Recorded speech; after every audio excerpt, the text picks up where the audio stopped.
मुंबई पुणे एक्सप्रेसवेवर वाहतूक कोंडी झाली आहे। ग्रेड सेपरेटरमध्ये कंटेनर अडकल्याने ट्रॅफिक जाम झाल्याची मोठी बातमी समोर येते। या क्षणाची महत्त्वाची अपडेट आपण पाहतोय। मुंबई पुणे एक्सप्रेसवेवर जर तुम्ही प्रवास करण्याचा विचार करत असाल तर ही बातमी अतिशय महत्त्वाची आहे, कारण पुणे मुंबई एक्सप्रेसवेवर वाहतूक कोंडी झाली आहे। ग्रेड सेपरेटरमध्ये कंटेनर अडकलेला आहे आणि त्यामुळे या ठिकाणी ट्रॅफिक जाम झाल्याची प्राथमिक माहिती समोर येते।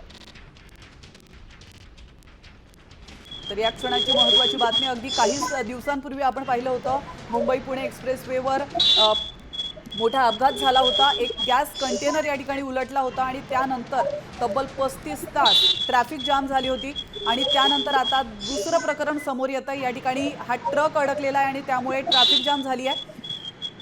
याविषयी अधिक माहिती देण्यासाठी आपले प्रतिनिधी गोपाल मोटघरे आपल्यासोबत जोडले गेलेले आहेत। गोपाल, पुन्हा एकदा महत्त्वाची अपडेट, मुंबई पुणे एक्सप्रेसवेवर वाहतूक कोंडी झाली आहे, काय परिस्थिती आहे त्या ठिकाणी?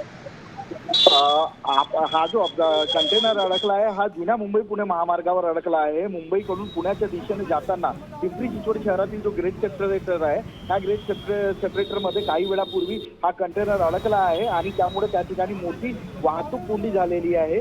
कंटेनर ग्रेड सेपरेटर मधून काढण्यासाठी वाहतूक पोलीस प्रयत्न करत आहेत। त्याचबरोबर जी वाहतूक आहे ती पर्यायी मार्गाने वळवण्यात आलेली आहे। मात्र एकूणच आज सकाळी चाकरमाने आपल्या कामावर जात असताना वाहतूक कोंडी झाल्याने चाकरमान्यांना मोठा मनस्ताप सहन करावा लागत आहे। नक्कीच, धन्यवाद गोपाल, तुम्ही दिलेल्या महत्त्वपूर्ण माहितीबद्दल। आपण पाहू शकतो मुंबई पुणे जुन्या एक्सप्रेसवेवर या ठिकाणी वाहतूक कोंडी झाली।